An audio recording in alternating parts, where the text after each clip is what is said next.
الحمد لله الحمد لله يلي شغب ما نله والحمد لله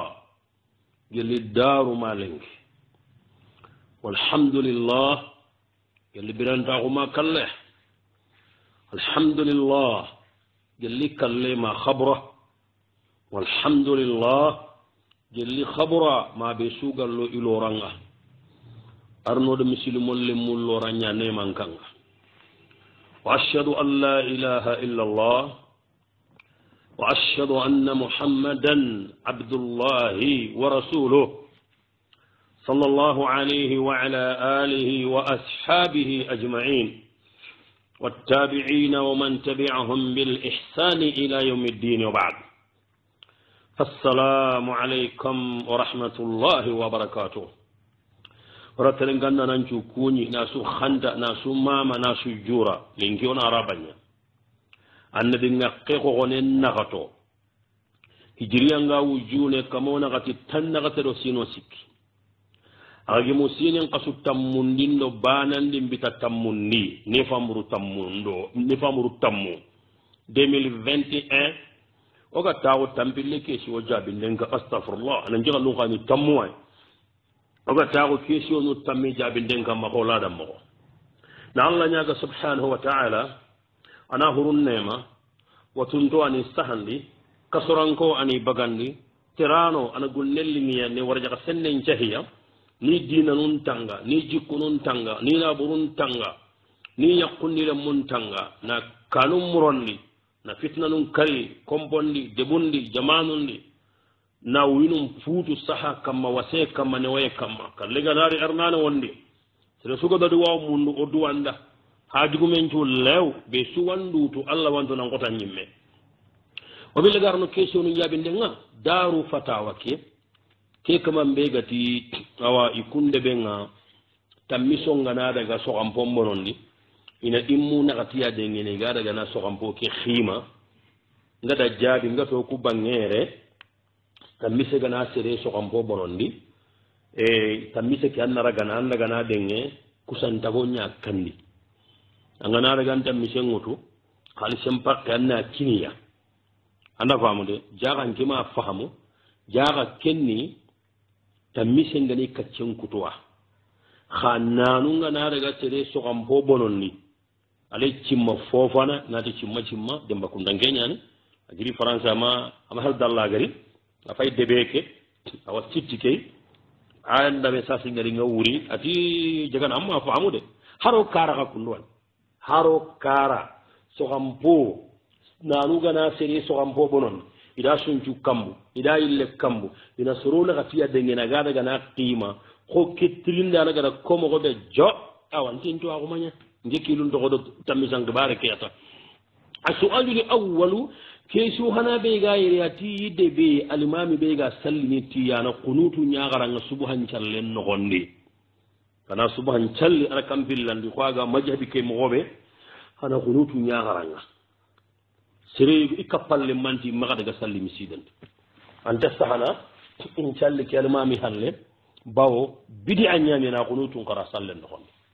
he kapalle man dare ke ga mamungu ida ma mu kumodi ali jagana ya gado ngey ida ma mu kumodi ali jagana ya gati ni hawara ga nan challe aka man palle anta daga na sere ga jaman challe tokkono nan di almami nda kunutun qara subhan jallen ida be ke mu ku jagana ngade tadi jagana kendi mali gange yayi kendi ga benna maga marasa kendi ga benna maga ngir ndam mo gondi kenna malik majhabi nya batta na majhabi ke so na malik majhabi chogi an khota maga adiga mun na maga marasa al jawab anati akhir ngani jabe nga la gari sadaqa sahibuk an kapalle ma ke tonga no de hafangi maga wada diga murinya ko wadi inka aminka agara tongunya ko okuni mali gango nyaay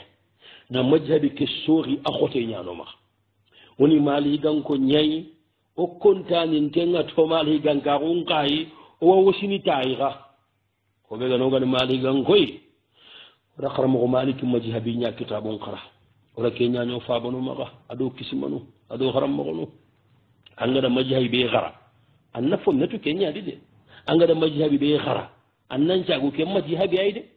angana kiite ɓeeri nge hari sallijin kiite nanti hambaligan kontimani yere lasamene ho ngana hara konnon kanu kanun de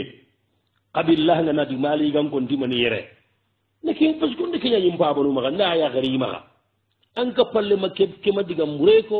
ni maligan ke ñayi na majihabi ke xa sooxi a xote ñanim maxa ma dalle nganar de kembire najirin qollon kamma nadaga kendalle wutu hari ɓe ana in tokko maligan kako ke adi kamene wa thaniyan nga hillandi ɓe konnanda maliki majihabi serenna kembatu aɗum majihabi tana est ce que dinan pe kenga dina ñani o an ka palle ma kendatu o gellagana a kendara simma koyɗa diga mureña kominɗa kundu a hagatinni dina gume ña sere ɗiga naati katini maligan ge ñayi walla hambaligan ge walla safayigan ge kuma jaɓi makati so angaro hohodi anga dinan kamma wasali tan nga sikkandi ɓe kon nandangani tuwaku gana aga sereɓe maka angaro maji haɓin cookini ani tuwaku sahante ñande mati internet in karlemmo kuɗo youtube karlemmo ku ina ku ñakilli hatiɓo leyli urun cowangana aya dagana suwa andagana suwa kiye ñade anna suwa kawantendo suwa kaye mbogume kawtoron kiri hal ngana daga suwa kayendo suwa kawantenna kuña tigini men youtube karlemmo ku hay kunduñe internet in daalibo yaytuwana ɓaane a fata wangallata ina daga dona girritay kentuwana gara koɗo hoɓey anta haratu agara kiiti kayda ɓe kam anta haratu dalle ganay sereɓe maxa tuwaxu gam maxa aga daga aga kiñeraxey anda majabi ke sooxi anda ganda majabin cooxi xa ken tuwaxun to kumaxa de oku tokko majabi ke a kam mama buutu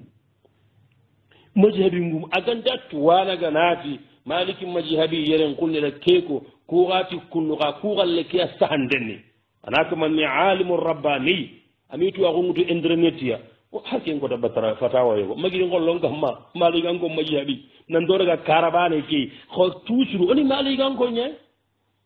wara bien nga ina xatandi ɓe kon nandanka palle ma keda majihabin kunaxati su hambali hanafiganki ke abou hanifata ani sukrisi abou hanifata xaramoxo maliki xaramoxo shafayi xaramoxo ahmada buni hambali ku majihabingumu su naxati aɗo ku tana hohodi xalluntaxu dalluña kamma yille kattani hayatuli muqtasidi libu rushdi anga kayfi ngalla keeda kitabe ngollahi sikku nagati agana kiite su kiiti maliganko hoɓe gani gada me sooxi maliki ken dallenni kea safay dallenni kea hambali dalilenni kea ken kitabe hayta annayan kalli kenga ke majhabin tubanedi ammangati an kappalle maggeti kunutun karange subuhanga bidi a ñani ngandamaku usay siixu bommoa sambankano allah gana tagennema horamaxoane arna xabura ñirwa ati atuwaxum adi jaganantinnam adi tuwana suga digam adigamudi tuwaxum paqe ñaay ino ke ñaxayankananke kappallema keɓegati kunutun xarangeni bidi a ñaay andaragana annan jalle a kaman balle mahi woray atuwaxum paqe ñaay ke nganaga hekkundu agana ña tuwaxum paqe ngam maxay anaxowa hagada xaramoxo malikiya bunu yere nanti malikini bidiyangume ña a haygo wagati xaramoxo malik majihabi ke tuwana xoore sugay a suni bidi angume ñaay aran kaga naati serengollenni bidi a ñaay an pagati bidi angume ñaani an pagati a sankowa an pagadoro imbe ñaari kundu billahi alayka ndandirinditi allahy an kawa serena serro imbedi do keme digame walla ke seren kawa xaramoxo malikinu kungara sunna ndemama xoore na tawhidi ndemama xoore seren kawatini kendi bidi angumeyi kunga bidi ando sunna mbakkame kemiro kuma simmirni liyeyi dunadi angane bidi an konanti karni bidi angume anya hoyane soxiyentadi hadisu ñani kuyi igari kena fahamu kundu bidi an xibaren tayren kunne agaxo usemin rahimahullah igatarana kittullaga urkongen palle igati bidi a ñane adi talibonna maxa jego katta bidi andigamenga ihtimalu ñani ta maxati serebe ganange ngara yen joxita annati bidi angume ñani an ka palle ma gedigame ke magemu de mata katti ngey de ngekema hoho ko jikundi aganda tongu mbaydo agati bidi a ñaani xaramoxo maliki danke maji haɓi taane tuwane ɓega bogu keedi cheikhi ɓega bogu keedi awa ken pakkentu kusere suru xooro kusere sennu in cenontoy in xarangontoy in tuyintoy sere marambala xo antaxe mbenir wo kiyeke sorongaga ñamo xomoxo andan maxa kiñe kukunga andan mbiyoyi aɗa maliki oranditi bidi angaxonga de waraɓeyan nga xinaxa tandi ɓe kon non keni gangunde ñaaga jillinke ali jaganay katta seri wo seregin terin kana kudigandammo kamake kiñandinga ana tañawu timmaxa iyo ngoliñangano kuxa fotu feede ke nganaga he igara kesuwo su terinka maranda mbala xungadi fitna ngadi ini sagandiniya xa to ŋuñallin allah da irantake kesuwo su terinkana bo ixa goliñanga ay toxonantimi wataxunti kesuwo ne kuriti ndembane nda ñaaga sere sugin terinkana igo yaxare lemine xirise angana mugu sere suganin cooxi ngana masala be ko ngana trimbinde be jaabi sere suganin cooxi ma sere suganin kuta ma sere suganin ka ma sere sugana hibure koninda kaduru goto kama kinandinga mogo mogo faman ja'ana min al-babi bil hikma sere be ganari kattoy o gada hoko kundunga he aganari katto ya buguti hollakkanya ado jikkundo daroyen do marayelli abangoda nandadi game kiyani sawaban o ku galle kina tagaye nyay ono ko lonkorno ken kabo gati kari sannako wala kemmenga benda bari agay mi wakenjeda khasere be ganade go raddu ama bugutoyi aga watay minita paw jaga nanke kito magyo ana bugude walla be gado ka walla be gado hibure konoda fajazakumullahu khairan namunda kasuma gasire wo sere maka kunti nyanding hani tardana kadi ngaran nan firiya nan daga hobe ga ningati sere maka kudigandam mu kinyandinga sere de ganin ki te inchori nan daga nangara kebe ko ikema dunge agana adito ko kesio na dalilu ko hay to ngunga na galle ke nin kollon koro na ti ka kana ka kollon koro agana da raddu agana da ginkuta imasala la genyay walla dingira tanay kama ka kinyandinga hobe ga ningati kama ka kinyandinga inke khani ko isere gan tin chorini kidin geta ga dante munda sisirani inchoriya ano maki martaba kitan lan takinkita famani ana hatta la yukhalifuna ahadun wa thaniyan hillan ni be ngati kama ka kudan kudiga mu kinyandinga kudan mu mala hitwa huwa imala hitala ngonta hoy ilahi suhande nyaay ado kahinde o kunto haqqati monondini do kusharandambo wa zalidan fi sikandi be ngati sero suga no raddu ma sero suga no kuta aga mari katto yimme kamma ka kinyandinga kenno torno abru ani torno ade ikungi kutana kemmin torode igin chogini kemmin torode igin kana kemmin torode ko ka kun ka garni kinyandinga ka hayin tardan kundi uyuni ga sonkono hay ko ulle na ga sonkono tabulle inde kinyini ngay mew diga makini ngama harajabi e ga hadiga na kinyini ngama nyabi mando dimin nan to aki yugunu gana message liti hina mi ga dum monandi mi ga du butundi o dadi ga mo ga ko nanda kharamo ngeke ha wallahi nyaga minu nyambogo o da mun dam maganna maga jabi andan mun ni maganna maga jabi an kayde diga mun gon ni ndaga diyo maga sere nyon do nati daga hanay la futnu gadi annati sigi awa ku dambu angani jabi diga mebe ina ko sara ga sanki dunadi sere nan goto nak so maru hutangenti harfe e habere dina e dinare warabiyan ina ga tandi be ga taga da sere be ga no kuta ma sere be ga no sori ma be ga na ho ko noda o ma hanya mari kaga kinyandi noyi ka jokki daga haju kan jokki dim paju ngada kengoro sabu na ga tandi be o da ko na gara man do yamba sere suga da fo ko noda seri sugar ni fo konoda o yamba odi odo hate ke kini ya go tie ina yiga allah ditrindini kita anke mutuma na keta anke be gatna wo idan ko to danya kundu muttembugu amuttembugu inkiya dinkiya ka iman kenka ngiti nyamba an kan ta yamba gilla gana isere be gana kori yampana butte gana daga tanga o kanu yenga na ladi anga makori sabarini anke ni jabi ndebe gamma akoy kunga nan tambutu kama ka kunin keda am bayin tara bana kafunya kamma wa khamisan fi kargandi be ngadi sere be ganin keshi won chorin palle kamma ka kinyandinga li annana kayaqanna annahum lam yajidu ma aradu wa lan yajiduhu insha Allah abada ad-dahr bawo dankana hunyani magananti ku kama nube no kundun keso no ku igi terengana igi ngutana ini mbaji ini ndiga mburu dankana hunyani magananti imi sagon kita billahi ndakita insha Allah isa gombe to waguide ku sagon ngani kebe on kuru inti wama sabu hama moɗi kandemo he moɗi ke hakkati ahama digamunu ida tono buru diga misenya ngaboday aha ina nyakali walla ina mugunandi moɗi jaman cangi hade funni kuwayo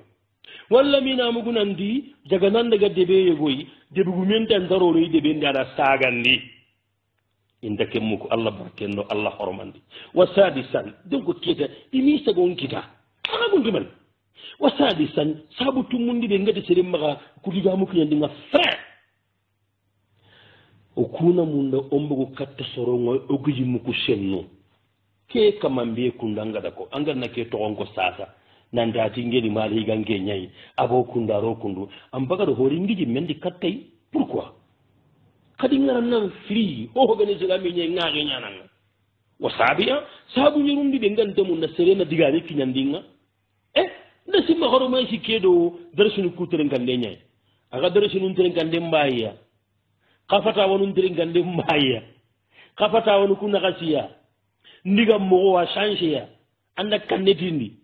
mbinna diga wonu ko ma nyon ko kone nyakalinte mfirinde ninga num pasarni ninge so nu nyabi nin chorin kantali khoronko ho ma haragi ndiga mendi ndiga munu wa ko ngani diga munu ganni mo hobe aka ko le mani keta ndako ko be ga hokko men mbay ko kumbe lu ga ku kinyandi ninga nda simma garo ma nan gali nterinka nguru aba makuru de ndiga mo ko ma changer makanu masuno aka ko man buru kem palle keta wataminan hi segundi be ngante mun da serena sere diga me kinyandinga kimmin trabana ngolle ke dia kuma kin tarda my friend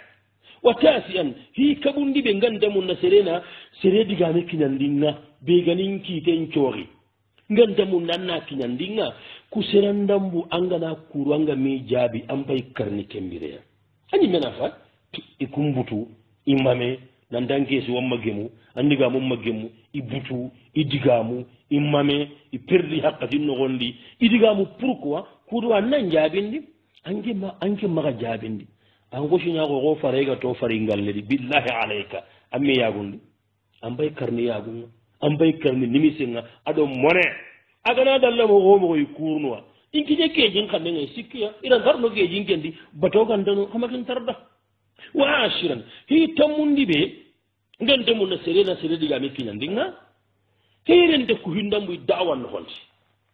ku hindambu tuwano na kite kidi soron nan chogi nan danki te maggemu wallo kuma dunga tanki te kay kenja harna koma kenja haren ni sahari bana ga ne be gada sutu e ko na sutu qala ta'ala wama utitum min al-ilmi illa qalila imo hoko kila ga tuwa ganda folo manin ne herende kay da'wa ngumun naka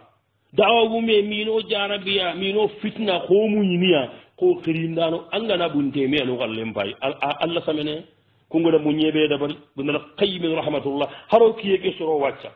Sheikh Abdurrahman Sudesi imamul haramul makki makka limami ke diga me to ko duna diga ma ko Sudesi da ka sabari ya ko gide ada diga ma ko nya ko siyanmu adiya ya dagi hajunga ha hinna itamaren gambunu awa hendo ko tubanyana Muhammadu li irrizi ketuwana ngumore mani se hendo igama kala al maghamisi masjid quba al imami iwo go gusuda adi gollen kaba dogo turu ajul qarani iwo hinni gollen sere ma digamu Sheikh Abdurrahman Kishki rahmatullahi alayhi so soro mata ma gara anda hohotu kisa garangana nyan mangi mo kumugu adaga fati juman ko ta salli jinga maga asujudinde haga tina arkan no fili bane ya salli indaga misida no gondi alla da yon killaga salli anke ngatu manga ken kalle mekita awa kusere suru goro be ko no kala pinia habanu kudo moyinu kudo karamo kono ku hoga hokko ni amma gondude kunyo go hesa kane ma nyaadi bi idinillahi insha Allah anke ndammo godu jawalla gare sere wa suwalu fani kesi wo hillande be gairati kusata do kagorta ikena ngaba kubane ya mukushoni ngon kusata kagorta yala humma qabilatan anta sonin karaba yala humma sonin konchu itagandin donni kusata do kagorta bane ya ba gella ga nay ay itagandin donganta kusata do kagorta bane balu kukun togonu al jawab onati akhin danga no go be kono jabe nga fofana yo kamaka kamari nyago golan de kamaga sima nan di gonni sonin gantu wana khore burde yo walla minni sonin kam mugana khore nyaay ay na fondinde mu kuta sonin kan kannenga o kuni soro ayta o sonin ka ko ke munda o wa wusimi to sonin ka ko o sonin kara hasana on da munda senena sonin kara nyaago iya gani alla kutano inchu champion anabamude on da munda senena horondi sonin kara senena garetiya manninya iya ni duna kabila linchu ho bure ka kenga naga he otu ahunga sonin kampindi ado sonin kara hindi ma sonin kara tari gundi kello kenya ni de sonin kara kempianga nala hannatu atari gundo amini manya gando agurtu karta anki ene khirsunya khirsu benu ga hinna bilono magayere alla gani dallandi na sahanya ngida alla be gadi goronde arno gago ado nyagamala ngullu anki nyene kunya keta ho gadi nyagamala ngullu keta igay me dutu keta igame kane mo gobe igana kentu igafa namba iked ina karanga fa banu kuwa ma ado haram mo gonu ini tangana warga jogun toro anki nyagamala go tawo wure ngu jammu ke madango nyani ba ha anga si mage ke wo ke masa ke ga dikki tollo sumaru no ku hindi sumaru no ku tawo mo anda har jukkene yo kaga na kuntirndi bane kunya Allah hokko no ke babudi yakamalo nunya honi yere wadaniyan nga hillandi be konno ndwa gon nendi so ni ngara makembe kagro taro kusata bane de parce que qabila non non ane kumpeti kagro no kumpeti kusata kabala anta kahini kagro no anta kahini kusata ndi kun kalle ke to hoto kusata meja do de makonno bo qabila bane heti hobe gani kusata do kagro ta o ganga ba kuwa mundu kusanta gon tunga mini koy iyo kimbire keta nyakamala no be ruta no gatunga ni gani soro be no wa kana kun ke bare ko ni kusata yimme kabila bare heti ko gara komo be jagana kundana kusata samura kundana kusata nan cigire nan maga bonde njira hunga kadi tirindi iyana mago duke wa suwalu thalithu kani kesu wasikandinga imanyi gadi haba togolla gana bonondida imanyi gadi trompa kati habaide nanti haba na kundwa ihaba manya yakali kimisa skima parce que amesa ske fangenya ne burungora faamu imadi haba togolla gana bonondida ngani siri presque miga falle ko ini faabay ihaba ga lambu aya ko kunto ho walla siri kota bani ma tida gesu katta gunnenya bayda daga adiga mi da siri nanti amma gala kebe konanda amma magan trompa ike he sere kallanay yonkuri ke fahamu mani mama tara sere nya kariba ntatu ikentan kesu kite ame saski ama bange sirde ikentan konno indire mesu konno ya badiga meida ngani miga fahamu kati nanti manyi aga nyamun dani halle ko yi habay ken jabura keta ille falle ko ni mai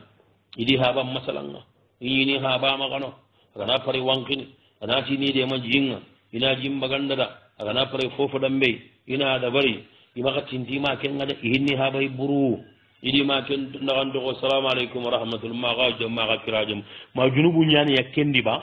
ali jawab onati jabe ngala yambaghi lil mar'ati an tusallita waladaha ala abihi onati an tagawa yagaren dangani angal lemme nyamanankine kemmanya de ankem pasim mana kenna ho torno ankina abadan afai fo torno anken dallemme ke aga yagarim po gabe ni ga ke mo dabarni iga baratini lemmu kudo sarano ku khairin naha iyo kenya nanke duna giriyo Allah ga mande mago yagaru hilli sikinda nyammaga yagari suwalla ga mangala jaga yagarim paqilanto yagaru sunere mum palle ko inanga maka sukina mpa bayde aga nangina nyaga nyanko kuma hari goro harna kina matu gunne walla ngana kina mpa bay ay kanu ko taga natay aga nakara ana ko sanya khay ngadu bana maka kina mpa bay ana gasnya raga na aga bonon dini ku heti gollowa yagare magalle mesigindi ifa bakkane kenta hotorno faabe kayde faabe kena ko koc faabe kena ko gideya are meke wago selin qabana gana takay billahi serenga na takampa bay anda ala gamini anga sappen kili mappen yagare summa kenda bar angala hijamu ngaduna adola gar angala hannan lu kinyande angala halle mun nan kinyande angala le menci nam am kina kana ngana kawana bure nyaay ay kata nyawto wadaniyan ngahi lani be konna ngani akhi kebe kundam pagada ko anda daga na nam palle koy am paabay haraga na banganda nan tammanyi gada hinun koti medi anda daga nan gam palle koy nam maagay an kawan nan ciro kattu suya tankati hijangel lanyara anganat nan tan jarno ku hilli bane be da bane tonya masha Allah la quwwata illa billah annadiga ma kamanda ti sabari yedo munye gelaga nam magana ni ma andu baba ko bane kede ma adim baten kali ngaburu mangala hay ke kali ma angendo baba ko ni ma baba tokono anno hay baba tokono ma ngana wal khagari kundu ha ngusana ya gunwa ma tugu nen kumpay anta kundo yihab anta kundo yikinanu mukume anna mu yindiga mammay waga bangabe on caabu saga no koy nan ko to faaba no ginal laga nanya andam paaba gara ga diga mun ha bonu yugonu wali mare yemma khoto yima lemmu laga ni kanu ni duwa allah wi nyaaga na allah wa diga mun da andira wa hasane ha bonu yugonu wande kunna ga baba nguje walla manan kay na daga naari nan dikenda baba lay kebe gandam ma hari gana tappay tan ko allah ndey kenkito soronta bana maremo goy soronta bana jikko soronta bana ngarimo goy jellalla ga diga mun suuda ki angas nan dikebe tonya ngundi anna diga mu banilla jellanga kollan ta diga munu anna duwa anke nake anna an kan ponda bari keda anna kan ponda bari keda kata allah bil ga mo be nyana kama ko sampalle koy amma be ga tawo an yala nan tampanga wa su'alur rabiu kesu na katandi nya hayre est-ce que lemme asar num pilli agana bani kanu nan koto bani awajunubun kitaba ko sar num pilli su walla di suwa haqqen ko al jawab nati jabe ngi lu ngayere France ndo menyani Abbas Konte na bugu dibbiru ndogora ali ko ndare menyani sasa ko ay France o gade masala nga ke xibare kamma nandi est-ce que serilla wamma xamnu banan ko tam paabay ba malla wam paaba xamnu banan ko to amma ba o gugu ngada ken la honne o gugu ngada diga men khoro kebe kamma o ta ganani diga mame toro o gugu lan ci dangi ni me kanu yenni ma ada la xaga de mbaba ada la xaga de yo ni dangi ni me kanu yenni aga bangabe sabu nu nyana ken jabu awaga bangabe kanuye angale dangi ni me kanuye nanga ma mulaga bangabe annanga bamma dangi ni annanga bamma koto min ampa bay kanuye nga fo be gara ken jabu sabu hana lemme no saga nyambo me sirina koto habe lemme alo saga nyambo me siri nan koto habe wasaniyan sabu hillandi be aga bangabe serengi ma ganu nan koto habay honne saganu ku tampindo nyani aga bangabe saganu ku tampini nan koto fabanu wasalisa sabu sikandi serengi ma ganu nan koto habay fabanu ku yogonu ina saganu ku torno indattelo mono ina ha lemmi suganatu nanti faba ama hinni mai anyanguti mai ama telengo yima do te nunna ala wayna sabunga ana saare ki khanu nan koto faabe ana hinne saare kay nan koto haabe warariya sabu na gatandi lemmengi ma khanna nan koto ifaabai saaren pinne yenyan koto awdani saaren nyam pinne na lemmenga nan koto faabe amma ga hinne na ngamo gobe am babande hinne na ngakundu matuma nga sakinge digame mari sere gana hokita nyana buru gume papanu gana hoge iganya gamne lemme ke yo no ke yakdu ke ay amriki yo baga da ke autu jogun dro ken chine wala jageli ngara wari ha bengal lemme su presente ne gilu tunga kural lemme kel lemme nya ala gasinun kita kaga na bono ay fa benta ke presente antamun ne ga walli ya genni mede amma kenna maide anda galisi kitaba amma wammun amma galisi kitaba amma wammun anyon kinun ki hantenni ba amma wammunna anyon kinun masaba amma wammunna le sheikh hari bendanya turunde nyanga gongo ngamma nan kanunwa arna sarono june masaka saga yagarunga ambunna sigel gane ambunna sili ummi umman birru yatafuni la ilaha illallah أم الناس لأمي ومن بالرؤية فكم من ليلة قاما على مهد تغطيني بصوت هادئ العذب وإنشار تغنيني تخاف علي من مرضي ومن هر فتحميني ومن ألم ومن مرضها ومن ألم ومن مرضي أناديها فتعطيني بروحي سوف أفنيها كما بالروح تفنيني بروحي سوف أفنيها بروحي سوف أفنيها كما بالروح تفديني ما سلم ما غامر ما أف أف أف أف هل يوسف وموسى وهارون أجد هارون رجعتي إنقلا أتيبون إما لما أو أماري سرعنا يوونو أنغبتي وإما دلنا جنبابي وإما أنت كم كمكو وإما الله هينكرني وإما الله غريبه ما كذا دي وإما أنت كذا أو وخامسا sabu karagandi be lemmengi ma mun nanan goto yi habai aga bange be rusaganu ko ndiga mun shiriwo on cagu saganu kuwai nan goto habanunga wa thalithan ga hisikandi be konnanda lemme be anganan cara banen kanunan goto bane nga sabu nyaga da sabu junubun tanga kedigan goto ta annabi su haqqengine junubun tanga de anganan ma kaduna goto ndi ampa bay sabu da walla nganam papa kaduna goto ni amma kin gara wanyana ke ngat nan damma do sugu benne nan damma da idnaram pa ma ka sugu bennen adam papa inten qur'an ni inten kullem pakatingan ken nga ba gidene go ha banu ku ya gar la garu kuwat kunya harni keta ke na nya go anna simana papanga ida sanji gamene ana papalla gana tromba kenja budan ngani anke manyo gere me anga tunandi walla garin kase ke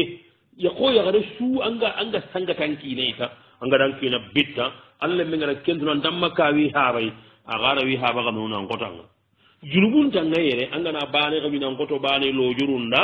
parce que lo juru nyanda sabu ado gari hillandi kaluyen ni sondo me nyagolle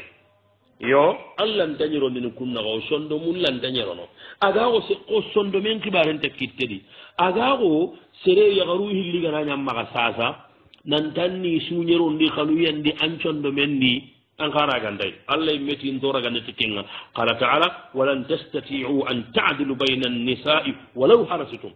qalan dañiro no yagarun naga sondo men kanu ye hari kaga na ganuwa isi diga mu karagi wade angana kummugu sere suwi gellankal luga he annata kama ngarana ankal luga ne magata garna amagire mengu tamma diga mpana sere be gatanda ikele ga hijunga ihiji iduguta migari ni imatambi ada bogota sere be gana tandi kede tuwagu mundu miga kitana imatambi abonde shirahu serebe gana tan nangani serebe yike kunu ba serebe nti kunu isumbani maga adita lo palandi serebe ganati ndaka tandi serebe ganati iya kumpilli sumbani maga hari sondo men no gondi ada imbelondi ka jondi karama ji kana imbengari pompiyelli karama maga da kanku tembi no tigan karagandi serebe ganati ke yakke ada yiwo saraba ada gare saraba asumbani maga aturi kudiga mu karanga ko mu gusere suwa akamanda bonsai kaje de galan kal luganay krise ganay anna to anna unhuta anna to gon wa su'alu al-khamis kaysu kalgal nya hayke